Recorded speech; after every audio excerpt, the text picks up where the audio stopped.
जय माता की। आप सभी का हमारे YouTube चैनल जय माता की एक प्रार्थना में हार्दिक अभिनंदन। आज हम देवी चित्रलेखा जी से मनुष्य के 4 दुश्मनों के बारे में जानेंगे। आदमी के अंदर 4 अवगुण कहे जाते हैं। अवगुण तो बहुत हैं, इंसान अवगुणों का भंडार है, पर 4 विशेष नाम लिए जाते हैं जब भी अवगुणों की बात आती है। काम, क्रोध, लोभ और चौथा मोह। इन 4 अवगुणों की विशेष बात की जाती है कि ये 4 तो सब में पाए ही जाते हैं। काम है, क्रोध है, लालच है और संसार के प्रति मोह है, विषयों के प्रति मोह है। तो ये चारों जो अवगुण हैं ये छूटेंगे कैसे? और क्या भागवत इन 4 अवगुणों को छुड़ाने के लिए सुनाई जाती है? बड़े ध्यान से सुनना, क्योंकि फाउंडेशन मजबूत होगी तो बिल्डिंग भी अच्छी बनेगी। असल में हमारी सत्संग, कथा, भागवत सुनने की फाउंडेशन ही गलत है। हमारी नींव ही इस रूप में रख दी गई थी कि भागवत सुनने से काम बन जाते, ऐसा बन जाता है। अब नींव ही गलत पड़ गई तो फिर बिल्डिंग कहाँ से अच्छी बनेगी? पहले समझिए, क्या भागवत सुनने से काम, क्रोध, लोभ, मोह को ये दूर हो जाएं अवगुण, इसलिए सुनी जाती है? तो कहा नहीं, ये अवगुण दूर होना तो बड़ा मुश्किल काम है। तो भागवत क्या करेगी? बोले काम, क्रोध रहेंगे तो आपके भीतर, लेकिन जो संसार के प्रति थे अब वो मुड़कर के भागवत उन अवगुणों को कृष्ण से जोड़ देगी और फिर वो अवगुण अपने आप कृष्ण से जुड़ते गुण बन जाएंगे। कैसे? काम माने एक प्रकार की इच्छा। अब इच्छा भगवान से कैसे जुड़ेगी? बोले काम हो, इच्छा हो। किसकी इच्छा हो? भगवत प्राप्ति की। एक श्रीमद् भागवत में जहाँ रास पंचाध्याय, वहाँ एक श्लोक आता है। जब गोपियाँ दौड़ी दौड़ी आ रही हैं श्री कृष्ण से मिलन के लिए, जब बांसुरी सुनी है, तब श्री सुखदेव जी ने गाया है, निशम्य गीतम तदनंग वर्धनम। कैसा गीत बजाया है आज कृष्ण ने? अनंग वर्धन करने वाला, काम को बढ़ाने वाला, अनंग वर्धनम। अब यहाँ ये प्रश्न हो सकता है कि कृष्ण की वेणु, कृष्ण की बांसुरी काम बढ़ा सकती है? कभी कामना बढ़ा सकती है? बोले हाँ, काम बढ़ाया, पर कैसा काम? संसारी काम नहीं, कृष्ण दर्शन की इच्छा, उसको बढ़ाया गया है। इसलिए सुखदेव जी ने कहा अनंग वर्धनम, काम को बढ़ाने वाला गीत आज कृष्ण ने गाया है। तो काम माने इच्छा। इच्छा किसकी? प्रियतम के मिलन की। फिर काम के बाद आता क्रोध। क्रोध सबके अंदर होता है। होता है कि नहीं होता?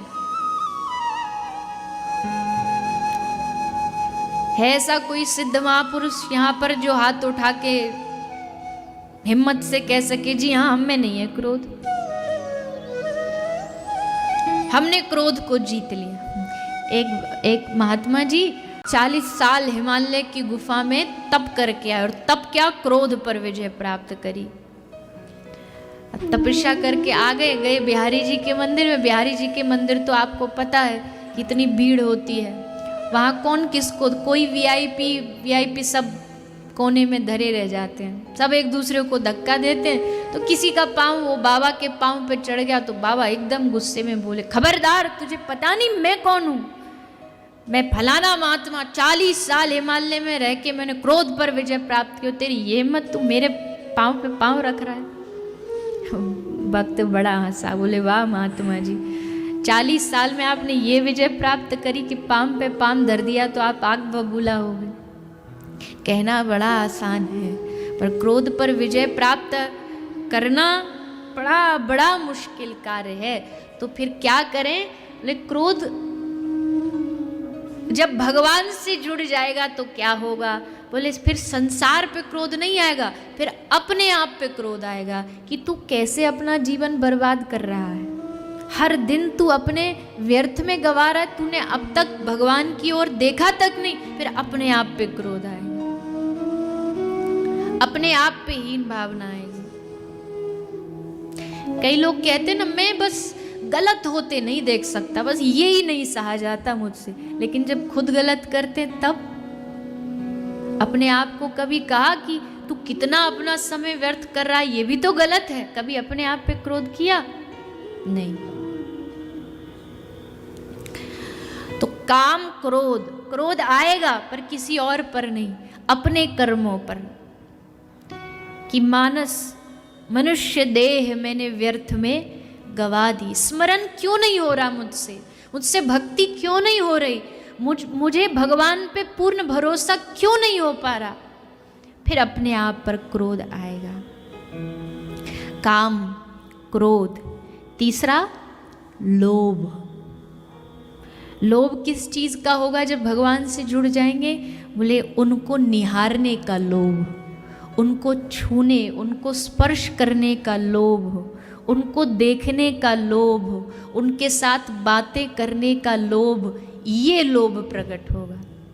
फिर संसारी लोभ लुप्त हो जाएंगे, फिर भगवान को प्राप्त करने का, उनसे बातें करने का मन में लालच जागेगा, वृंदावन आने का लोभ जागेगा कि हे बिहारी जी, हे राधा रमन जी, हे श्री जी, हमें वृंदावन बुला लो, हमें वृंदावन बसा लो, फिर ये लोभ जागेगा। काम, क्रोध, लोभ, और तीसरा है मोह। मोह होगा पर किससे होगा? बोले एकमात्र अपने प्रियतम से मोह होगा, और वहां तो मोह होना भी संसार सागर से पार करा देता है।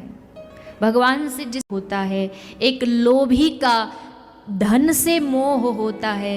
यही तो कहते हैं बाबा तुलसीदास जी, काम ही नारी प्यारी जिमी, लोभ ही प्रिय जिमी दाम, तिमी रघुनाथ निरंतर, प्रिय लागहु मोहि राम।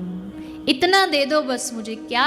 बोले जैसे कामी को नारी बड़ी अच्छी लगती है, एक लोभी को पैसा बड़ा अच्छा लगता है, हे रघुनाथ वैसा ही मुझे आपसे प्रेम हो जाए, ऐसा मोह हो जाए कि छूटे नहीं। जैसे किसी लोभी को धन से, दाम से प्यार हो जाए, तो आप कितनी भी कोशिश कर लो, उससे कितना भी कह लो भैया थोड़ा बहुत दान देना चाहिए, पर उसको तो इतना मोह की मुट्ठी से छोड़ता नहीं। बाबा तुलसी कहते, हे रघुनाथ वैसे ही मेरा प्रेम आपसे हो जाए, लोभ हो जाए आपके दर्शन का, मैं आपको देखता रहूं, और जितना देखूं लोभ कम नहीं होता। मान लीजिए आपका टारगेट है कि हम 1 लाख रुपया महीना में कमाएं, तो क्या 1 लाख कमाने के बाद मन शांत हो जाता है कि अब इससे ज़्यादा नहीं कमाना? हाँ कि नहीं? आज तक तो किसी का हुआ नहीं। मान लो मेरा नियम है कि मुझे एक दिन में 5,000 रुपये कमाने अपनी दुकान से। सुबह सुबह ही कुछ ग्राहक आ गए, 5,000 रुपये मिल गए, क्या अगले क्षण ताला लगा के घर चले जाते हैं कि बस हो गया 5,000 मिल गए? अजी ऐसे कैसे चले जाएंगे?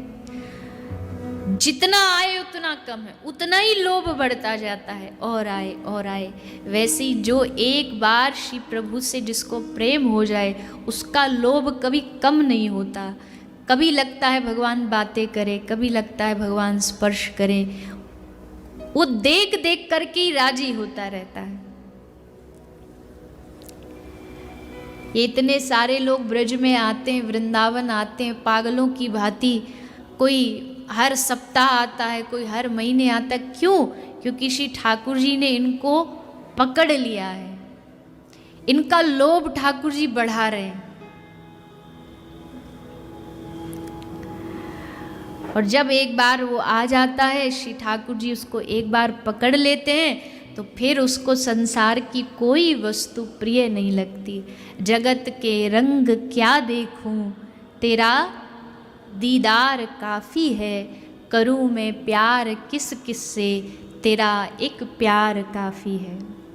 फिर उसको दुनिया की कोई मूर्ति, कोई आप जिनको ठाकुर जी से प्रेम है ना, आप दुनिया का उनका कोई अच्छी से अच्छी मूर्ति दिखा दो, लेकिन उनको जिस मूर्ति से प्यार है उसके आगे कुछ अच्छा नहीं लगेगा। एक बार एक राजा ने अपने प्रजा में घोषणा की कि इस प्रजा में जिस जिसके बालक हैं, जिस जिसके बच्चे हैं, और जिन जिन को लगता है कि उनका बच्चा इस प्रजा का सबसे सुंदर बच्चा है, तो वो लेकर के आओ, मैं उसको इनाम दूंगा। तो सब लेके आ रहे थे, हमारा बच्चा सुंदर। एक मैया आई, उसने आके राजा जी से कहा, राजा जी मेरा बच्चा इस प्रजा का सबसे सुंदर बच्चा है। राजा जी बोले दिखाओ। तो जैसे राजा जी ने देखा, एकदम काला कलूटा, टेढ़ी मेढ़ी आँख, मोटी नाक। राजा जी हंसे। राजा जी बोले, अरे मैया तूने अपने ये बेटे को देखा है कैसा दिख रहा है ये? तूने सोचा भी कैसे कि ये प्रजा का सबसे अच्छा बच्चा, सोच भी कैसे आई तेरे मन में? तो उस मैया ने हंस के जवाब दिया, हे राजा जी, अभी आप इसको अपनी दृष्टि से देख रहे हो, जरा मेरी दृष्टि से एक बार देखो तो पूरे राज्य में इससे ज़्यादा सुंदर कोई बच्चा नहीं। बात तो दृष्टि की है ना, बात तो तुम्हारे नज़रिए की है, और मेरी आंखों से देखोगे तो अपने आप समझ में आ जाएगा कि हाँ ये सबसे दुनिया का सुंदर बच्चा है। ठीक वैसे ही भक्तों की नज़र से देखो, भक्तों की दृष्टि से देखो तो इस दुनिया में भगवान से अधिक रंगीन और भगवान से अधिक सुंदर और दूसरा कोई वस्तु नहीं है, पर उसके लिए चाहिए वो